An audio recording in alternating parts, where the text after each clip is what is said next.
Welcome to the Contact Center Cactus Chat podcast. I'm your host, Eric Mulvin, and I'm joined by my co-host today, Jake Kyan, coming from the Philippines. Welcome, Jake.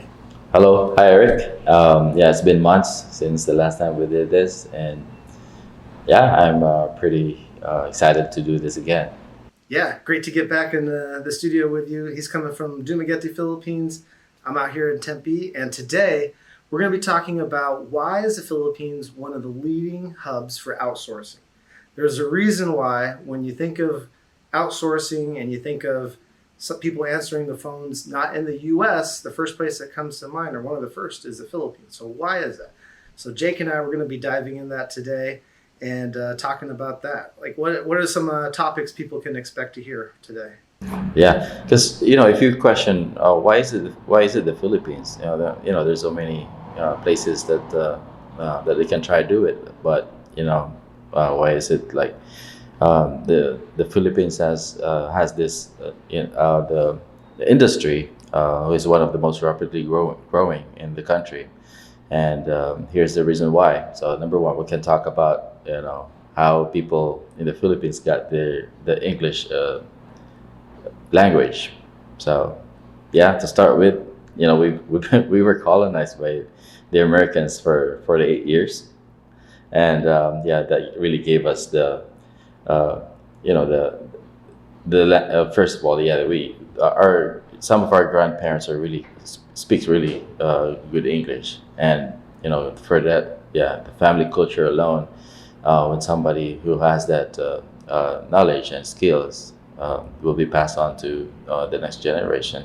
And I remember when I was a child, Eric, that there was an old person who really speaks really good English, and they said, it's because of he was with the Americans during the war, and for some families they got that passed into their grandchildren, and that's the reason why we have this good English speaking people in the Philippines, and also with the we've been really inclined with the foreign media. We watch a lot of American movies, and that's also influencing most of the people to speak better English. And Also, you bring up some great points, Jake, because there's no way we could have this conversation about why is Philippines a leading hub for outsourcing without talking about the history and exactly that America taking control of the Philippines for all those years does play a huge role. You're right, and you mentioned a little earlier before the show how Philippines is the most westernized Asian country, and so that's a big deal. But why is that? It's because the influence of the U.S. and not only is it made English so prominent. In fact, I think it was a recent meeting we had where you were telling me, or one of you guys were telling me, that they're starting to teach Bisaya, the local language, in the schools, because the kids aren't learning the local language. They're learning English, and they're starting to forget about the local language. That's how, it's almost like we've gone too far. Like, okay, we've done so good at getting English into the Philippines that it's now, taken over the normal language. But that influence, it never stopped just because the U.S., Philippines, you get your own government and president, but the influence, it never left. They, you're there, you've got kids similar age to mine. I mean, what kind of stuff do they usually watch? They were, lots of American stuff, and to be honest, most of the kids in their generation they've been having trouble speaking our own dialect, and that's the reason why the government implemented the curriculum or subject in school, which they are required to speak their own dialect. And that's how strong the influence of the U.S. or Americans here in the Philippines. And even my kids, I can really say that they've been influenced by the foreign media, the news and all the stuff that they watch, like the cartoons and all other things are speaking English, and they also speak English more. And the kids too. Like before, it was where like kids growing up, they watch Disney Channel all day, and now they have like an American accent because they've been watching Disney Channel. Now it's YouTube, it's Twitch, it's Instagram, Facebook. They're just all day they're watching these American like influencers, and so however it is, like it's that American influence. So that's one reason, because we're dealing with customer experience, and we got to have empathy on the phone if we're doing a good job. And how do you relate to a customer that's on the other side of the world that has you don't have much in common, but there is a lot of overlap because of that American influence in the Philippines. And I think the Filipinos probably can relate more to the Americans, or they could at least talk more, if we're talking sports or movies, culture, pop culture, there's a lot of overlap. So, yeah. Yeah, and the effectivity of it, like, when somebody calls you, try to convince you to sell something, and, try to, just to have a conversation. If you're an American and you're listening to someone that, who's struggling to speak English, or someone who you don't understand, the barrier is already up. You don't want to continue talking, or just to get that being effective in how to talk to Americans. You have to speak good English, or at least they should understand what you're talking about. So that's something that Filipinos have, because we speak better English, and that's one thing that will make the business effective when you're working with Americans, or trying to work expand the business for American consumers, or American customers. So that's one of the reasons. So we talked about history, the American influence. What are some of the other reasons that you've seen? Like, why is you're there, right? You're seeing it. You grew up seeing the call center industry blow up to what it is today. So I mean, you're just talking about your life here. So what else do you see out there of why is it that the Philippines are really stepping out for because I'll be honest, I get businesses all the time that talk to me, and they're like, I know I want to outsource to the Philippines, and I just got to find a company that I can work with. And so they made a decision that they're going to outsource, and it's specifically to the Philippines. So what are some other reasons why people automatically jump to the Philippines? Of course, when you do business, you need to look for someone who has a really good work ethics. We're very versatile also, and we can go from task to task. Can assign someone to do a lot of things. The business advantage of having to work with one person who can do a lot of things, and that's very common with Filipinos. The work ethics itself, it's part of the business where you would want to make people effective and efficient in what they do. Is that they should possess these kinds of things. And that's one thing, and I believe that's the most important. Second to the English speaking capability is to have that really good work ethics, and also along with that, in comparison to other countries who's doing the outsourcing, Philippines has better IT infrastructure, I believe, and our the power outage here is not as worse as any other countries. So also that's other infrastructure. Mm-hmm. And it's something that is overlooked, I think. When you're thinking about working with like for me, setting up shop in the Philippines. When we started up PacBiz 8 years ago, I wasn't thinking about like what's the internet like in the Philippines, what's the power like. Pretty quickly, I was thinking about that all the time, but yeah, it's interesting. One of the things I've noticed. So Philippines and India, they've led the world in outsourcing for the past several decades, and within the last couple of years, there's been a huge boom in outsourcing to countries all over the world, and so countries like in Central America, in like places like Mexico and Colombia, and in Africa, in the Bahamas, the Caribbeans. There's all these new places that were never thought of before as places that you could outsource to, and they're starting to evolve and grow. And I'm meeting people all the time. They're like, "Hey, I've got, I want to start a business, a call center in this country or that country," and the infrastructure, is not there. Like, or there might be challenges, and you wonder why do businesses always cluster together? And you see these, like even in Dumaguete, it's because of the infrastructure. There's good internet, good power. That's where you want your business to be, and it's a big deal because your power goes out and you can't take calls anymore. That's Yeah. And to add to that, Eric, it's the wages and labor also of the Philippines or other countries that have been, good places for outsourcing. Um, that's what makes business grow. Like when you're paying low wages and labors to your workers, who are also performing as good as what you have there in the U.S. So that's one Yeah. So that's one factor.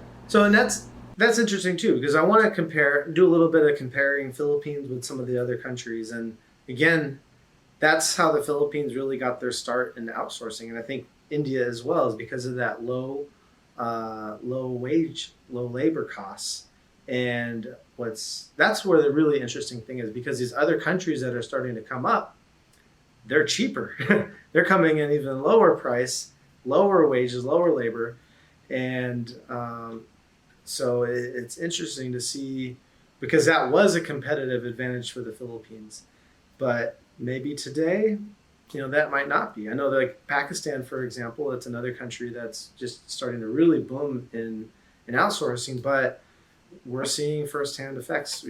What happens when the infrastructure isn't there.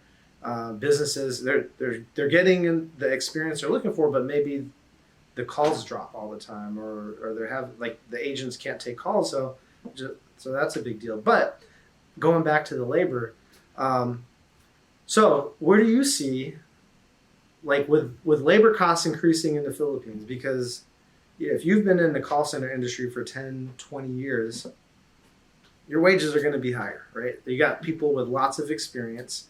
You got people that could manage things now, manage the call center, lead these team of people, and so now there's going to be more money. So what trends do you think is going to happen over the next 5 to 10 years, and because of that?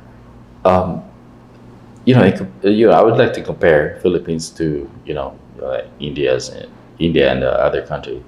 I mean, the increase of labor costs for Philippines, and in comparison, we are not decreasing as fast as that they do. So based on what I read, we are. I believe that in the coming years we are still considered as the lowest cost for labor and wages, and I think that's another advantage that we have, probably because of other outsourcing countries like India, they have increased a lot, higher compared to Philippines. So that would affect the chain of labor, and the countries all over the country is increasing. So that's going to be a disadvantage on their end, which makes the Philippines the most efficient when it comes to outsourcing. Yeah. So the wages thing is interesting, and that it's great that you had some research to back up what you're saying because I assumed some things, and yeah, I guess that other countries, but you did confirm one thing that I know for sure is that it is going up. That what it costs to get the support that you might have gotten 10 years ago from India or the Philippines, it's not going to cost the same because just like here in the U.S. or UK, everywhere, in the last couple of years, home prices have doubled in some places. Grocery costs, everything has gotten expensive. Well, guess what? That's the same thing in everywhere else in the world. Everything's gotten more expensive. Yeah. As more groceries cost, more school, taking care of your kids costs more. So so everyone needs to make more money too. So Mhm. it is go hand in hand. So it makes sense to see that it is going up. But that's also where you're also seeing these other countries coming in. But even then, Philippines, I don't know, did you get any data on how much the industry is expected to grow in the Philippines over the next couple of years? No, I haven't. But the increase was uh, the it's big, Eric. It's indirectly affecting all other things in here, like the infrastructures, um, and the cost of living, and in other areas, because we need to improve also the transportation. There's a certain number who amount of money that's being lost because of people who are being late working in the office, and that's a big Oh, amount because per they can't get year. to the office on time Hmm. because traffic and Yeah, yeah, and that's a big problem. yeah, and that's the reason why the transportation also in the Philippines is improving a lot. There's the also we're providing more jobs to people who are working in the construction, because we need more offices to accommodate all other businesses who are coming in and work and source their business here in the Philippines. So there's really a lot, and you can really see the buildings are being, especially here in our city in Dumaguete. Some hotels are being they transition from having the hotel into an office, and Oh, really? yeah, it's really That's effective, and surprising. it is like That's there so was. so funny because in the U.S. right now, the opposite's happening because there's so many people that are working from home and they've never come back to the office that the office real estate market is tanking right now. Like it is dropping. There's businesses that are actually shifting from. They were going to build a big project with like a bunch of buildings in downtown Phoenix, and instead of a bunch of office buildings, it's now residential. This is in the news like just today. So it's it is interesting where the shift is. In the U.S. work from home, and I'm glad at PacBiz we got work from home. So some of those challenges, and then we're also based in Dumaguete. We're not in Manila or Cebu, and so people don't have an hour long commute to go 2 miles, or some crazy journey to get, across town. It's pretty easy to get to the office. Nice small town we're in. All right. So, Jake, you're talking about the investment back into the Philippines and the impact. Now, the Philippines, because of this boom in outsourcing all these years, now they're investing back into, we talked about infrastructure, transportation. We're making it easier for businesses to do business in the Philippines, to hire people, building more offices, which in turn create more growth. So you're seeing the impact of that, which is great. But I also want to talk about the something that I saw here, because something that I think Philippines, Dumaguete, where we're based, and Phoenix, something they have in common, even though we're 8,000 miles apart from each other, is we're both call center cities. Phoenix really had this is one of those like places in the country where like there were call center jobs here all over. It's not now our industry has grown a bit, but growing up, I mean, even me, I think I had two different call center jobs before I started my first business, which led to PacBiz. Never thought I'd own my own call center. But the point is that what I've noticed here in Phoenix is those people that were my managers and supervisors back in the early 2000s are now leading teams or call center operations, or you end up with all this talent and all this experience in the call center space. And so if other people want to start a call center in Phoenix, well, you've got lots of people to hire from, lots of people with experience. So it makes it continue to be a great place to put a call center even today. And I think the same thing about Dumaguete, where we've had call centers, some with 5,000 employees that have been there since early 2000s at the start of the outsourcing boom. And so we're now able to take advantage of that because now there's all these people that, again, are supervisors. they're training their leaders at different call centers, and we're able to bring those people in. And which again, if you're people like, if you're a business that's looking to invest in the Philippines and you have all this talent and they have years and years of experience, like where are you going to find that? And these other countries that are coming up, that maybe in 10 years they'll get that experience too, but it's going to take a while. So that means that we could take on more challenging projects, bigger opportunities, and we're going to be able to handle more responsibility compared to maybe some of the other countries. So that's my big picture take on it. I don't know, but you're living it, so what do you think about that? Right now, we have estimated of 1.8 million Filipinos are working with the outsourcing business. That's a lot, and it will continue to increase in the coming years. And with the buildings that are being constructed, for sure that will be filled up with a lot of businesses. And I believe also that some of the business owners here, the owners of the buildings, have recognized the potential of the outsourcing businesses, knowing that other who have been, they build they have their buildings, and they want to, and now they are converting it to become an office for call centers. They used to have this dormitory. I just recently, because I was looking around for buildings, and they said this was we removed the walls just to accommodate and in the transition to become a call center office.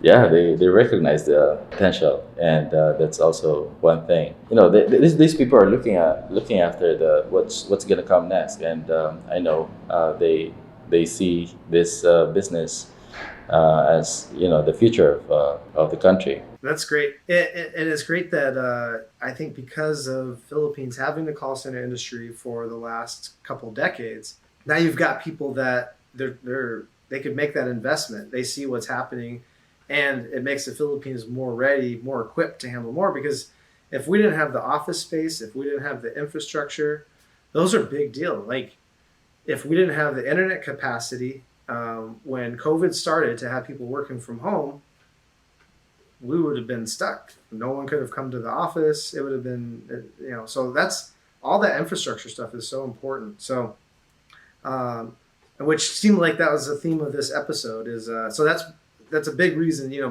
between the American influence, and all of the, learning English as a kid growing up, everybody's getting that, to the infrastructure and to the whole country. Really positioning itself to take advantage of what's happening in the world, which is that people are outsourcing more and more and more to the Philippines and turning that into growing their businesses and creating more jobs. So, which is really transforming the Philippines. And it's great to hear because traffic it's not the best there. So it's nice to see any improvement there. But I think that wraps up our conversation for this episode, Jake. So thank you. I appreciate the research you did. It was really great to come up with some stats and statistics instead of just stories. So I appreciate you doing that. Yeah. Thanks, Eric. And right. hopefully we can, this is something that also share to other people, other companies about how effective Filipinos are, and the Philippines also as well with outsourcing business. So these are the things and that you can expect with a business worked by Filipinos. So I hope this helped. Yeah. All right, Jake. Yeah. Well, next episode, I want to talk more about culture, the Philippines culture. Talk a little bit about maybe some things to look out for if you're working with the Philippines for the first time. And I want to talk about work ethic because people always talk to me about that when they first started working with us. And anything else you got on your what else you got on your list there we could talk about next episode? Yeah, I believe we covered everything, Eric. And all right, so you got a couple more things to talk about. So come check us out on the next episode where we'll be wrapping up our conversations on why Philippines is a hub, why are people picking the Philippines to outsource. And so if you guys want to learn more, again, on this podcast, we talk about outsourcing, customer experience, managing a call center, anything all around in between that. And so thank you guys for watching and listening, and come check out the next episode where we'll continue the conversation with Jake and tell you more about why people are picking the Philippines to outsource. See you next time, guys.